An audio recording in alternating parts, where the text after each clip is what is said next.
Hi, Balancers, and welcome to another episode of the Balance Theory podcast. I know there are a lot of new faces and listeners around here, so I just want to say a huge warm welcome. I just want to thank everyone who's reached out to tell me how much they loved our conversation, our interview with Kayla last week. I'm so happy to hear that you guys enjoyed it as much as I did. It was a super raw, vulnerable conversation, really just like a down-to-earth chat. It was nice having another Aussie in Dubai to just sit and chat with, so I'm really glad to hear that you all loved it. And if you guys aren't already linked up with us on Instagram, on YouTube, on TikTok, we live in a lot of places online. We've even got a free group chat on Telegram. So all the links to that are in the show notes. Make sure you're connected with us so you can see all the other incredible guests we've got coming on.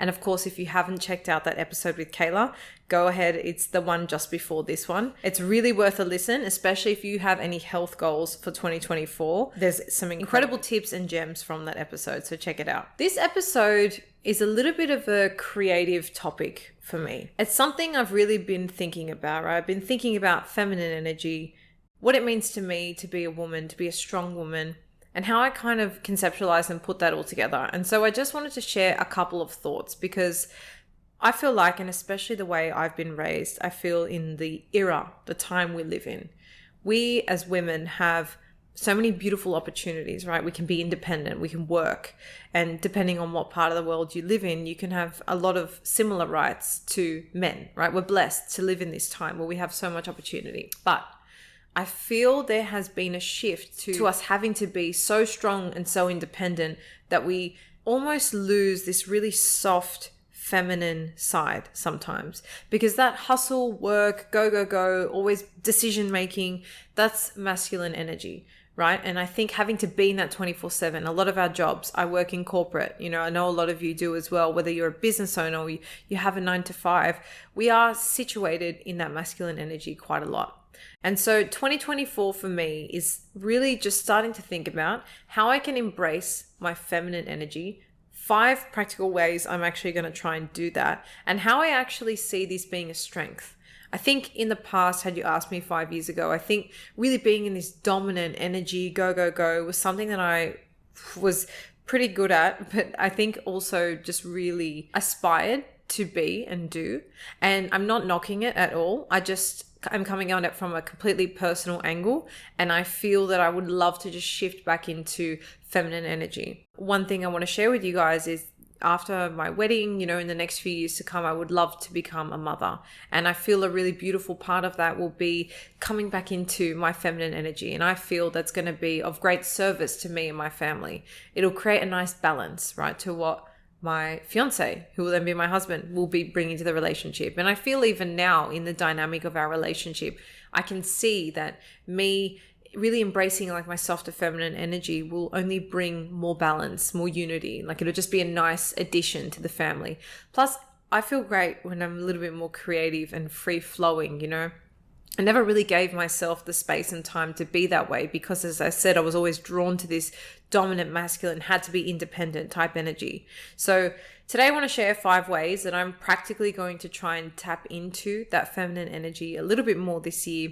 And I would love to know if this episode resonates with you, if these thoughts I'm having, if this kind of approach that I'm taking resonates with you at all. And if you've also felt that kind of push and pull, right, between wanting to be independent, career driven and dominant, but then also really liking this creative, softer side, just finding the balance between both.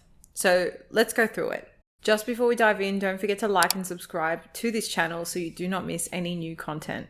The first way I am going to try and I guess be a little bit softer and seeing this as a strength is to not force things. I'm going to just say it. I'm definitely a control freak. I like being in control. I'm that person that if we go on a holiday, I've booked everything. Everyone else that's traveling with me doesn't even know where the plane we're getting on is going to. And I've checked everyone in with their passports. I've done the hotels. I've done the transits, I am that person.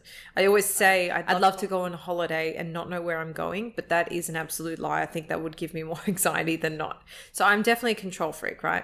But I feel like it gets to a point where there's really only so much you can control. And that really is limited to yourself and your own decisions, and that's about it. But I feel like we have this fallacy of like, we can control things, right? And so we try and force certain things at certain times. That makes me very frustrated and impatient. So one thing I'm trying to do more of this year is to not force things. I guess that's like go with the flow a little bit more, right? It's just going to be a struggle for me, but I feel it's going to be very necessary for my growth, for me to surrender and to just enjoy the process a little more. So one way I'm going to try and manifest this is I'm going to try and let Anj plan our honeymoon. Check in with me in June to ask me if that actually happened or not. But I really am going to try and let him plan it and just enjoy it, right? And just go with the flow. But I feel like this will also just take a lot of pressure off myself and actually be a strength for me personally to just enjoy things, right? And then translate that into how I work and how I am as a friend and etc. So something I'm trying for this year. Number 2, my second, I guess, tactic or approach is listening to my slow down cues. So this is not just hearing them. So I'm talking about from my body, right? It's not just hearing them, it's listening to them, it's respecting them, it's honoring them. And this is something that's not new. You know, I've spoken about it on the podcast before, but it's to the extent of if I literally feel like I just need to rest this weekend and I had planned a whole bunch of work, I just need to listen to my body. And this again, I guess kind of loops back into the control aspect. I, always want to be in control of my energy and when I'm doing things and how I'm doing things. But listening to my body's cues, I really feel deep down is going to be essential for my long-term health and my present enjoyment too, right? I think just honoring my body, it's always doing stuff. It's amazing. One day, hopefully it will raise children. I want to listen to it and respect it, right? It doesn't speak in words. It only speaks through pain or aches or injury sometimes if it gets really bad. So I want to listen to my body more this year and listen to my slow down cues and slow down, right? And do the things. One way I've, tried to do this in a proactive way, I suppose. Don't laugh at me. I know I'm a little bit of a control freak, like trying to be proactive with slowing down, but is just having more slow moments on a regular basis. So I try and do yin yoga twice a week, just in my home before I go to bed. It's a really beautiful, slow 1 hour of just stretching, being in my body. And that's been beautiful. I really love doing that. So that's a second thing I'm kind of trying to embrace my softness, my more feminine energy this year. So that's the second thing. Third is learning from my intuition. So I feel, to be honest, I'm pretty aligned with my intuition.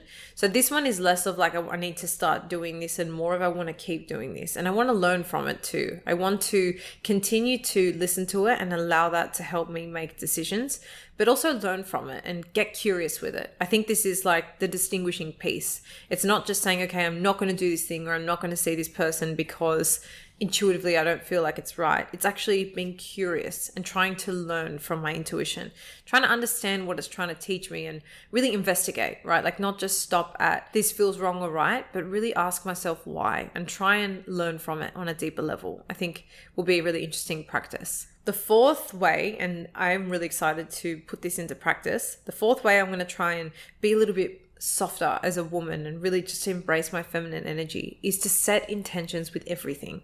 I mean, everything. Like if I'm going to a friend's house, if I'm starting a meeting, if I am going to the gym, it's just setting an intention for that thing. So it's kind of like everything has a purpose, which I think is a really nice thing to do anyway. But I just feel this grounds me a lot more. It makes me feel just a lot more connected to my intuition, which I associate with my feminine energy. And so I think this is a really nice way to start and stop a day before you do any practices. It helps you just bring a lot more purpose into what you're doing. So that's something I'm really looking forward to embracing. I've started already this year.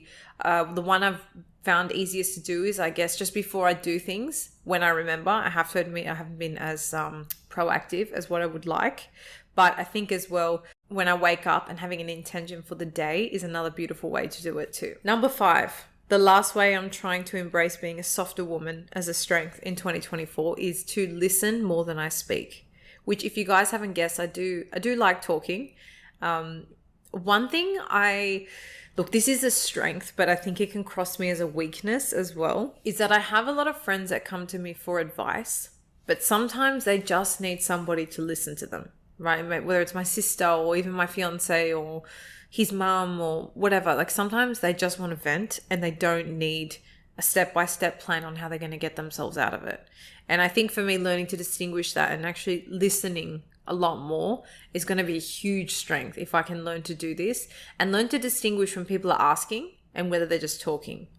So that's on my radar for 2024 too. And I think there is a really subtle power in knowing the difference, because people aren't receptive when they're not asking anyway, right? So it's a waste of both your kind of energy. And I think if you can be there for someone in an intuitive way that is what they need, is a powerful way to connect.